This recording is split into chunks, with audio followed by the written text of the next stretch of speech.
तो दोस्तों RPSC second grade teacher भर्ती 2022 के डॉक्यूमेंट वेरिफिकेशन की प्रोसेस है वो शुरू हो रखी। अब इस डॉक्यूमेंट वेरिफिकेशन को लेके हमारे जो प्यारे प्यारे साथी है ना, उनका जो दिल है वो धड़क धड़क धड़क वो कर रहा है, क्योंकि वो सोच रहे हैं कि डॉक्यूमेंट वेरिफिकेशन है वो किस तरह से होने वाले, हमें किन किन दस्तावेज को वो तैयार करना है और डॉक्यूमेंट को किस प्रकार से वो तैयार करना है, काउंसलिंग जो लेटर है वो कहां से डाउनलोड करना है, कैसे करना है, विस्तृत जो आवेदन पत्र वो कहां से डाउनलोड करना है, उसको किस प्रकार से भरना है। यानी कई तरह के सवाल उनके दिमाग में इधर उधर वो घूम रहे हैं। तो इस वीडियो में डॉक्यूमेंट वेरिफिकेशन को लेके ए से लेके जेड तक कंप्लीट जानकारी से आपको रूबरू करवाने वाला हूं और मैं दावे के साथ कह सकता हूं ये वीडियो देखने के बाद डॉक्यूमेंट वेरिफिकेशन को लेके आपके कोई भी सवाल वो नहीं रहेंगे। जी हां, अगर आपको भी जानना है तो मेरे साथ वो आप बने रहेगा। नमस्कार साथियों, मैं हूं आपका अपना साथी राज गुरजी और आप देख रहे हैं राज गुरजी एडू यूट्यूब चैनल। दोस्तों वीडियो में आगे बढ़ने से पहले एक जानकारी से आपको रूबरू करवाना चाहूंगा। देखिए इस वीडियो में जो भी आगे मैं आपको जानकारी देने वाला हूं वो बिल्कुल ऑफिशियल जानकारी है, कोई भी जानकारी अनऑफिशियल नहीं है, क्योंकि मेरी बिरादरी के जो यूट्यूब क्रिएटर हैं उन्होंने हमारे प्यारे प्यारे जो साथी हैं उनको भ्रमित कर रखा है। कोई तो ये बोलता है कि ये तैयार करो, कोई बोलता है वो ये तैयार करो, तो ऐसे में भैया सबको उन्होंने भ्रमित कर दिया। आपके जानकारी के लिए बताना चाहूंगा, देखिए जब रिट डॉक्यूमेंट वेरिफिकेशन की प्रोसेस शुरू हुई ना, तो उस समय भी भैया ये जो क्रिएटर हैं जो वीडियो बना रहे हैं उन्होंने सारे साथियों को भ्रमित कर दिया। और भैया जब मेरे पास इस प्रकार की ये समस्याएं आने लगी तो भैया हम भी उतर आए मैदान में। और मैदान से मतलब मेरा यह है कि हमने ये जो चैनल अपन फिलहाल बात कर रहे हैं ये नया चैनल है वो बना दिया। शायद आप मेरे बारे में ज्यादा नहीं जानते हैं, इसलिए एक बार मेरी जो पुरानी वीडियो हैं उनको आप देख लीजिएगा, उससे आपको अंदाजा लग जाएगा कि मेरे द्वारा दी गई जानकारी वो कितनी सही है और कितनी गलत है। आशा रखता हूं कि इतनी बात है वो आप समझ गए। चलिए अब डॉक्यूमेंट वेरिफिकेशन की तरफ वो बढ़ते हैं। जैसा कि दोस्तों आप सभी को पता है कि आरपीएससी सेकंड ग्रेड टीचर भर्ती 2022 की संस्कृत का डॉक्यूमेंट वेरिफिकेशन है वो कंप्लीट हो चुके और फिलहाल की स्थिति के अंदर यहां पे मैथ, साइंस और पंजाबी जो भाषा है उनकी डॉक्यूमेंट वेरिफिकेशन की प्रोसेस है वो शुरू हो रखी है। इसकी जो डेट है वो 23 अगस्त से लेके 31 अगस्त 2023 के बीच में, और इस बारे में आप सब अच्छी तरह से जानते हैं। और धीरे धीरे आगे जितने भी जो सब्जेक्ट बच गए हैं उनको भी इसी तरह से डॉक्यूमेंट वेरिफिकेशन होना है। तो ऐसे में देखिए डॉक्यूमेंट वेरिफिकेशन की जो प्रोसेस है सभी सब्जेक्ट की लगभग एक जैसी होती है, बस फर्क पड़ता है तो यहां पे केवल सब्जेक्ट को लेके पड़ता है, उनकी क्वालिफिकेशन को लेके फर्क पड़ता है, और बाकी डॉक्यूमेंट है सबको एक जैसे ही तैयार करने हैं। चलिए अब शुरू हो जाते हैं कि आपको कौन कौन से डॉक्यूमेंट है उसकी आवश्यकता पड़ने वाली है। देखिए दोस्तों डॉक्यूमेंट वेरिफिकेशन तो आपको करवाना है, तो सबसे पहले हम ये बात कर लेते हैं कि ये डॉक्यूमेंट वेरिफिकेशन वो कहां होंगे। तो भैया ये जो आरपीसी का जो कार्यालय है ना अजमेर, वहां पे आपको व्यक्तिगत जाना पड़ेगा। टक टक है आपको यहां पे जाना पड़ेगा, और जो घूघरा घाटी है ना जयपुर रोड, वहां पे आपको जाना पड़ेगा और वहीं पर आपके डॉक्यूमेंट वेरिफिकेशन होने। तो अगर आपका भी यहां पे नंबर आ गया है तो भैया आपको मैं कहूंगा यदि आप ज्यादा दूर से हैं अजमेर से तो आपको है तकरीबन एक दिन पहले जाना चाहिए, ताकि आप आराम से है होटल में रह सको, फ्रेश हो चुको, और उस समय है जब डॉक्यूमेंट वेरिफिकेशन के समय आप जाओ तो आप माइंडली डिस्टर्ब नहीं हो। ठीक है, तो एक दिन पहले है आप है वो निकल जाना। अब कौन कौन से डॉक्यूमेंट आपको लेके जाने दोस्तों, एक सबसे बड़ा डॉक्यूमेंट जो शायद ही किसी क्रिएटर ने आपको बताया होगा वो आपको साथ में लेके जाना है, और उस डॉक्यूमेंट का नाम है आपका दिल। बड़ा वाला दिल आपको साथ में लेके जाना है। आपको साथी ये कह सकते हैं राजगुरु जी अच्छी मजाक करो यार, दिल तो वैसे भी हमारे साथ जाएगा। अरे भैया नहीं, ऐसे नहीं जाएगा। देखिए दिल तो आपको जाएगा लेकिन वो ऐसे घबराता हुआ जाएगा, तो वो दिल नहीं रहेगा। आपको ऐसे वाला मजबूती वाला दिल वो साथ में लेके जाना है, और जब ये दिल हमारे साथ रहेगा ना तब हमें किसी की परेशानी नहीं होगी, किसी का भी डर नहीं होगा। अगर सच लगे तो राय देना, एक लाइक वो जरूर करना। चलिए डॉक्यूमेंट की बात करते हैं, कौन कौन से डॉक्यूमेंट की आपको आवश्यकता पड़ने वाली। सबसे पहला डॉक्यूमेंट है दोस्तों काउंसलिंग लेटर। ये जो काउंसलिंग लेटर है आपको ऑनलाइन डाउनलोड करना पड़ेगा। देखिए आपके डॉक्यूमेंट वेरिफिकेशन की जो डेट रहेगी उस डेट के 7 दिन पहले है आप ये काउंसलिंग लेटर है वो डाउनलोड कर सकते हो। आगे इसके बारे में हम बात करेंगे। इसके बाद एक जो विस्तृत जो आवेदन पत्र है वो भी आपको डाउनलोड करना है। आगे मैं आपको स्क्रीन पे वो दिखा दूंगा कि कौन सा विस्तृत आवेदन पत्र। इसके अलावा आरपीएससी सेकंड ग्रेड का जो मेन फॉर्म आपने भरा था वो भी आपको साथ में लेके जाना है। और इसके अलावा आपका जो एडमिट कार्ड है वो भी आपको साथ में लेके जाना है। हालांकि इस बारे में किसी ने जानकारी नहीं दी। ये क्यों जानकारी दे रहा हूं, देखिए जिस समय आप डॉक्यूमेंट वेरिफिकेशन कराओगे तो उस समय हो सकता है कि कोई किंतु परंतु हो जाए। अगर ये दस्तावेज आपके साथ रहेंगे तो आपको कोई भी समस्या नहीं आएगी। एडमिट कार्ड नहीं है तो एसएसओ आईडी से तुरंत डाउनलोड हो जाएगा। भरा हुआ जो आवेदन पत्र पुराना वाला वो भी तुरंत डाउनलोड हो जाएगा, नो टेंशन। ठीक है। अब दोस्तों देखिए जितने भी दस्तावेज हैं, जितने भी डॉक्यूमेंट हैं, उन सभी की 2-2 फोटो कॉपियां आपको साथ में लेके जानी, यानी 2 सेट आपको तैयार करने। लेकिन अपनी सुरक्षा की दृष्टि से एक सेट है अपने पास भी रखना, ताकि भविष्य में हमें पता लग जाए कि हमने कौन कौन से जो डॉक्यूमेंट है वो उस समय दिए थे। लेकिन यहां पे एक तो आपका जो काउंसलिंग जो लेटर है, ठीक है, ये एक आपका जो विस्तृत आवेदन पत्र है ये, और इसके अलावा एक आपका जो अटेस्टेशन फॉर्म है ये आपको यहां पे देखिए ओरिजिनल ही साथ में लेके जाने। 2-2 सेट है इनके, ओरिजिनल है वो लेके जाने। अब यहां पे जो काउंसलिंग लेटर है वैसे तो देखिए इसमें 4 पेज होते हैं, लेकिन इसके अंदर 2 मुख्य प्रपत्र हैं, प्रपत्र 1 और प्रपत्र 2।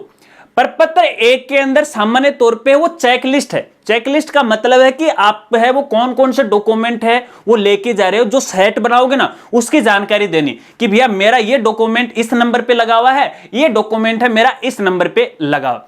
प्रपत्र 2 है यहां पे, इस जो काउंसलिंग लेटर है उसके अंदर आपके एजुकेशन क्वालिफिकेशन की जानकारी है जो आपने पहले ऑनलाइन भरी थी। तो इसका कोई खास वैसे मतलब नहीं है, लेकिन इसकी आपको आवश्यकता वो पड़ने वाली है। ठीक है, चलिए अब यहां पे इसके अलावा ये तो देखिए मुख्य दस्तावेज है जो आपको साथ लेकर जाने।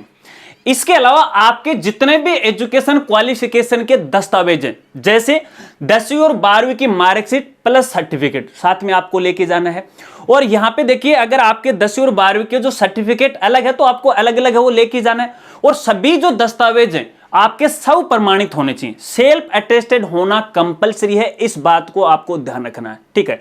और इसके अलावा यहां पे देखिए अपना जो अटेस्टेशन फॉर्म वो अपना कोई भी एक गजेटेड जो ऑफिसर है, जैसे फर्स्ट ग्रेड का टीचर है, उससे आपको अटेस्टेड करवा के लेके जाना है, लेकिन उससे भी आपको सब प्रमाणित करवाना। ठीक है। इसके अलावा यहां पे देखिए आपकी स्नातक या फिर स्नातकोत्तर यानी ग्रेजुएट और पोस्ट ग्रेजुएट कि जो भी मार्कशीट है सभी साल की, first year, second year, third year, ठीक है, प्लस आपकी डिग्री। अगर डिग्री नहीं है तो जो प्रोविजनल डिग्री है वो भी है, वो मान्य होगी। ठीक है, दोनों की। इसी तरह से आपकी जो बीएड की मार्कशीट है प्लस डिग्री, ठीक है, ये आपको आवश्यकता पड़ने वाली नहीं है तो प्रोविजनल है वो मान्य होगी, नो टेंशन, किसी प्रकार की कोई दिक्कत आपको यहां पे नहीं होने वाली। चलिए इसके अलावा यहां पे देखिए एक आपका कास्ट सर्टिफिकेट, जाति प्रमाण पत्र, एससी, एसटी, ओबीसी है, और इसके अलावा ईडब्ल्यूएस कैटेगरी का। तो यहां पे देखिए एससी और एसटी का जो जाति प्रमाण पत्र होता है ना, इसकी जो वैलिडिटी होती है वो लाइफ टाइम होती है। ठीक है, तो इसको लेके तो किसी प्रकार की समस्या नहीं आएगी। समस्या आपके सामने आ सकती है ओबीसी और ईडब्ल्यूएस सर्टिफिकेट को लेके, क्योंकि सामान्य तौर पे है ईडब्ल्यूएस की जो वैधता होती है वो 1 साल के लिए होती है, और ओबीसी जो सर्टिफिकेट होती है उसकी 3 साल की होती है, नॉर्मली इसकी 1 साल की होती है। यदि आपका ओबीसी का सर्टिफिकेट या ईडब्ल्यूएस सर्टिफिकेट बनाए हुए 1 साल गुजर गया है, कंप्लीट हो गया है, तो आपको नया अपना कास्ट सर्टिफिकेट बनाना चाहिए। लेकिन इसके साथ साथ आपको एक साधारण जो शपथ पत्र है वो भी आपको देना पड़ेगा यदि साल चली गई है तो। ठीक है, यानी 1 साल पूरा बीत गया है सर्टिफिकेट बनाने को लेकर। इसके अलावा यहां पे एक आपका मूल निवास प्रमाण पत्र, और ध्यान रखना मूल निवास प्रमाण पत्र वो डिजिटल होना चाहिए, हाथ वाला नहीं होना चाहिए, चाहे वो कास्ट सर्टिफिकेट हो या फिर मूल निवास प्रमाण पत्र हो, डिजिटल होना चाहिए। इसके अलावा यहां पे यदि आप विवाहित हो तो तो मैरिज सर्टिफिकेट है आपके पास होना चाहिए। अगर मैरिज सर्टिफिकेट आपने नहीं बनाया तो एक साधारण शपथ पत्र वो आप दे सकते हो कि मैंने नहीं बनाया, बाद में वो प्रस्तुत कर दिया जाएगा, कोई दिक्कत नहीं आने वाली है। और इसके अलावा यहां पे संतान संबंधी एक सर्टिफिकेट आपको देना पड़ेगा यदि आप विवाहित हो तो। अगर आप अनमैरिड हो तो इसकी आवश्यकता आपको नहीं पड़ने वाली है, ठीक है ना। इसके अलावा यहां पे एक चरित्र प्रमाण पत्र। अब चरित्र प्रमाण पत्र को लेकर थोड़ा सा ध्यान रखना है कि आपने जो अंतिम शिक्षण संस्था से जो भी अध्ययन किया है, जैसे आपने कॉलेज की है या फिर आपने बीएड की है या फिर आपने एमएससी वगैरह की है, तो उस कॉलेज से आपको चरित्र प्रमाण पत्र लेके आने। इसके अलावा साथ साथ दो कोई भी गजेटेड जो ऑफिसर हैं फर्स्ट ग्रेड के, उनसे दो अलग चरित्र प्रमाण पत्र आपको लेके जाने। तो दो गजेटेड ऑफिसर के जो चरित्र प्रमाण पत्र आप बनाओगे ना, वो तो आपको ओरिजिनल देने पड़ेंगे। अब यहाँ पे दो सेट आप तैयार कर रहे हो, इसका मतलब हो गया कि यहाँ पे उन दोनों की दो दो कॉपी है आपको तैयार करनी है, 4 कॉपी हो गई। और जो अपने कॉलेज का सर्टिफिकेट होगा ना, उसकी यहाँ पे फोटो कॉपी है वो चल जाएगी, किसी प्रकार की कोई दिक्कत यहाँ पे नहीं आने वाली। इसके अलावा दोस्तों यहाँ पे यदि कोई विधवा है ना, तो उसका विधवा का सर्टिफिकेट, कोई तलाकशुदा है तो तलाक का जो सर्टिफिकेट है जो भी है। इसके अलावा कोई शारीरिक विकलांगता का दोष है डिसेबिलिटी ग्रुप से, तो उसका सर्टिफिकेट है, इसकी आपको आवश्यकता पड़ने वाली है। लेकिन विधवा महिलाओं के लिए मैं आपको कहना चाहूंगा, यदि आपके पति की मृत्यु है तो यहां पे उनका मृत्यु प्रमाण पत्र की तो देखिए आपको आवश्यकता पड़ने वाली है। लेकिन इसी के साथ साथ आपको एक प्रूफ भी देना पड़ेगा कि मेरे पति हैं वो ये थे जिनकी मृत्यु हो चुकी है। तो प्रूफ के तौर पर आपके परिवार का कोई ऐसा दस्तावेज होगा जिसके अंदर आपके पति पत्नी का, यानी आपके पति का नाम और आपका नाम है दोनों साथ में हो। जैसे अपना राशन कार्ड होता है तो राशन कार्ड में है दोनों का नाम होता है, तो ऐसा कोई दस्तावेज है आपको साथ में लेके जाना है। और इसके अलावा यहां पे देखिए, मैंने अब तक है कोई भी विवाह नहीं किया है या पुनर्विवाह नहीं किया, ऐसा साधारण शपथ पत्र आपको लेके जाना। साधारण शपथ पत्र की मैं यहां पे बात कर रहा हूं, इस बात को आपको खास तौर पे ध्यान रखना है।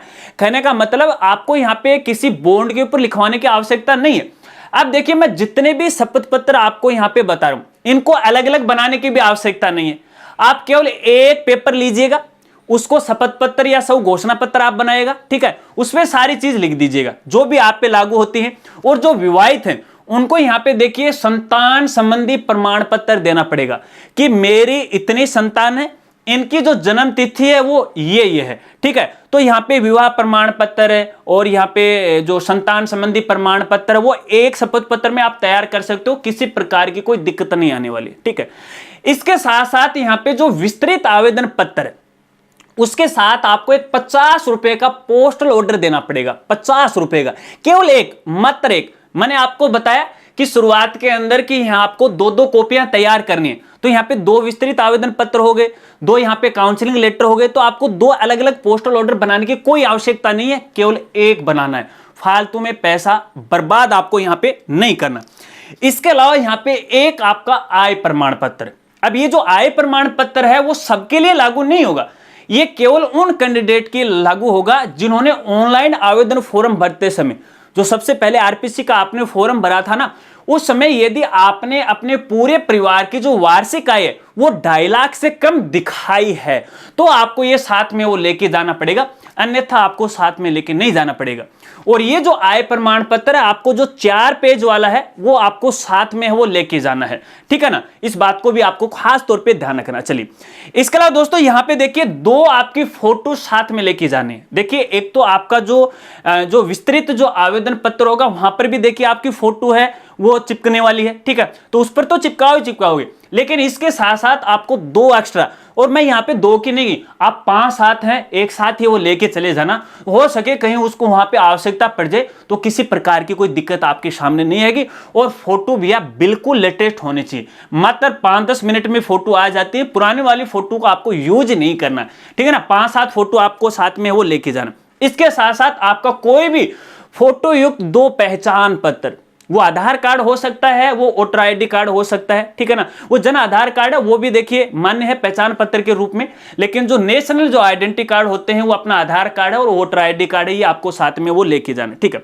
इसके अलावा जो किसी डिपार्टमेंट में फिलहाल नौकरी कर रहे हैं तो उनको एनओसी साथ में लेके जाना है, ठीक है। इसके अलावा जो यहाँ पे एक्स सर्विसमैन है, जैसे कोई आर्मी पर्सन है, हमारा साथी है, तो यहाँ पे जो रिटायर्ड है उनका पीपीओ नंबर है, रिटायर्ड का जो भी प्रमाण पत्र है उनको साथ में वो लेके जाना है। ठीक है, तो ये कुछ खास दस्तावेज है जिनको आपको साथ में है वो लेके जाना है। ठीक है, इसके अलावा और यहाँ पे देखिए एक आपको जो साधारण जो पेपर होते हैं ना A4 साइज के, जैसे मैं आपको यहाँ पे दिखाना चाहूँ, मेरे पास यहाँ पे साधारण तो नहीं फिलहाल ये भरे पड़े हुए, इस तरह का ब्लैंक के जो पेपर है आपको साथ में लेके जाना है, ताकि उस समय यदि आपको आवश्यकता पड़ जाए किसी दस्तावेज की या शपथ पत्र लिखने की, तो उस समय है आप है उसमें एक साधारण सा शपथ पत्र लिख के है जो भी कर्मचारी होंगे, जो भी दस्तावेज वेरिफिकेशन कर रहे होंगे, मांगने पर है आप आसानी से वो दे सकते हैं। चलिए, इसके अलावा और कोई भी दस्तावेज की आपको आवश्यकता नहीं पड़ने वाली है। और यहाँ पे देखिए मैंने सारे ही डॉक्यूमेंट आपको यहाँ पे बता दिए। चलिए, अब यहाँ पे जो काउंसलिंग लेटर है उसकी बात कर लेते हैं। ठीक है, तो देखिए काउंसलिंग लेटर के लिए आपको क्या करना है, देखिए आरपीएससी है ना कैंडिडेट को काफी सुविधा दे रखी है। अब जैसे रिट वाले डॉक्यूमेंट की बात करें, जब सिक्योरिटी का जो फॉर्म भरा जा रहा था तो काफी माथाफोड़ी हो रही थी, तो यहाँ पे इसके अंदर जो सिक्योरिटी का फॉर्म है इसके अंदर आपको फिल करने की कोई आवश्यकता नहीं है, मात्र आपको आरपीएससी की ऑफिशियल वेबसाइट पे विजिट करना है और वहां पे देखिए आपको सिक्योरिटी कम का एक लिंक है वो मिल जाएगा, इस पे आपको क्लिक करना है, अपना रोल नंबर, अपने डीओबी आपको डालना है और उसके बाद है यहाँ पे देखिए आपका जो काउंसलिंग लेटर है वो डाउनलोड हो जाएगा। इसके 4 पेज है, इसके अंदर यहाँ पे देखिए 3 पेज तो आपके काम के हैं, 1 पेज है वो दिशा निर्देश का है, वो आप अलग है वो रख लीजिएगा। ठीक है, तो ये यहाँ से आपको डाउनलोड करना है। इसके अलावा एक विस्तृत जो आवेदन पत्र है, जब आप अपनी आईडी में लॉगिन करोगे तो यहां पर देखिए आपको विस्तृत जो डिटेल जो फॉर्म है उसका लिंक भी आपको यहां पे देखने को मिल जाता है। क्लिक करोगे तो यहां पे देखिए एक 66 पेज की पीडीएफ है वो मिलेगी, लगभग 66 पेज की है, तो 40 नंबर पेज के ऊपर आपको विस्तृत आवेदन फॉर्म मिल जाएगा। ठीक है, इसके भी 3-4 पेज है, इसको आपको डाउनलोड करना है और इसके अंदर जो सूचनाएं मांगी गई हैं सही सही आपको भरना है। अब कुछ साथी ये कहेंगे कि सर इसमें क्या भरें, कैसे भरें, तो वैसे भी तो यार आप देखिए टीचर बनने जा रहे हो, कुछ इसके अंदर वैसे कोई स्पेशल चीज तो है नहीं, लेकिन फिर भी यदि आप कंफ्यूज हो तो आप मुझे कमेंट कीजिएगा। आने वाली वीडियो के अंदर जो विस्तृत आवेदन पत्र है उसको मैं आपको हाथ से भर के वो दिखाऊंगा कि किस समय है, आपको कहां कहां है वो क्या भरना है, किन बातों को आपको ध्यान में रखना है।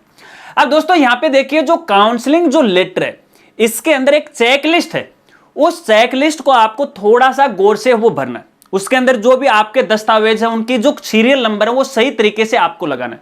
तो यहाँ पे जो चेकलिस्ट होगी, जो प्रपत्र 1 होगा अपने काउंसलिंग लेटर का, वो आपकी जो फाइल होगी उस फाइल के सबसे ऊपर रहेगा। सामान्य तौर पे इसे हम चेकलिस्ट ही बोलते हैं या प्रपत्र नंबर 1 बोलते हैं, जिसके अंदर अपने डॉक्यूमेंट की जानकारी रहती है कि आपने कौन कौन से जो दस्तावेज है किस किस नंबर पे है वो लगाए, तो सबसे ऊपर आपको ये लगाना है। उसके बाद जो प्रपत्र 2 है, ठीक है ना, ये उसके नीचे लगाना, फिर सीरियल के हिसाब से आपको सभी दस्तावेज हैं वो लगाने। तो ये तो है देखिए क्रम संख्या, उस हिसाब से आपको ये डॉक्यूमेंट लगाने। लेकिन इसके साथ साथ एक और सबसे जरूरी खास बात, जितने भी आपके दस्तावेज है, जो भी दस्तावेज आपने यहां पे लगाई हैं फोटो प्रति के रूप में, तो उन सभी के ओरिजिनल डॉक्यूमेंट हैं आपको साथ में लेके जाना है, अन्यथा भैया आपके सामने बड़ी समस्या है वो आ सकती है। किसी कारणवश मान लेते हैं कि जो डेट आपके आई है कि इस दिन आपको यहां पे डॉक्यूमेंट वेरिफिकेशन के लिए जाना है, आप चूक गए, किसी कारण आप नहीं जा पाए, तो भी आपको टेंशन नहीं लेना, क्योंकि आरपीसी के द्वारा आपको एक और मौका दिया जाएगा, दोबारा आपको बुलाया जाएगा, जिसकी जो सूचना है आरपीसी की जो ऑफिशियल वेबसाइट है वहां पर आपको मिलती रहेगी। अब दोस्तों यहां पे जो विस्तृत आवेदन पत्र है और यहां पे देखिए ये जो अटेस्टेशन फॉर्म है ये आपको हमारी वेबसाइट पर भी मिल जाएंगे, डायरेक्ट वहां से आप डाउनलोड कर सकते हैं और यहां पे जो स्क्रूटनी का जो डायरेक्ट लिंक है वो भी आपको मिल जाएगा। हमारी वेबसाइट का नाम है www.rajgurji.com। यहां पे आपको जॉब न्यूज का एक मेनू मिलेगा, क्लिक कीजिएगा, आरपीसी का एक सेक्शन आपको मिलेगा, सभी इंपॉर्टेंट लिंक, डॉक्यूमेंट, प्रपत्र हैं आपको यहां मिल जाएंगे। तो दोस्तों ये है डॉक्यूमेंट वेरिफिकेशन को लेके कुछ बेसिक जानकारी। यदि इसके अलावा भी यदि आपका कोई सवाल है तो आप वीडियो के नीचे कमेंट कर सकते हैं, मैं आपकी मदद करने की कोशिश करूंगा, या फिर आप मुझे इंस्टाग्राम के माध्यम से भी पूछ सकते हैं, वहां पर भी आपकी पूरी मदद करने की कोशिश करूंगा। इसके अलावा जो भी अन्य जानकारी आप लेना चाहते हैं, देखिए ज्यादा से ज्यादा कमेंट करोगे तो ही तो यार मुझे पता चलेगा ना कि आप क्या जानना चाहते हो। अब मैं मेरी मर्जी से बक बक करता रहूंगा तो भैया काम कैसे चलेगा। अब काफी सारी बक बक मैंने यहां पे कर दी है ना कि यार ये बात तो आप 5 मिनट में भी बता सकते थे, लेकिन भैया मुझे आधी अधूरी जानकारी देना यार अच्छा नहीं लगता है, और मैं भ्रम की स्थिति है वो कभी नहीं छोड़ता हूं। अब आशा रखता हूं कि शायद डॉक्यूमेंट वेरिफिकेशन को लेके आपके सारे डाउट्स हैं वो क्लियर होंगे। अगर फिर भी बच गया है तो कमेंट कर देना। अगर वीडियो जानकारी आपको अच्छी लगी है तो वीडियो को लाइक करना और दोस्तों के साथ वो शेयर करना। तो मिलते हैं फ्रेंड्स अगली एक नई वीडियो के साथ, तब तक के लिए जय हिंद, जय भारत।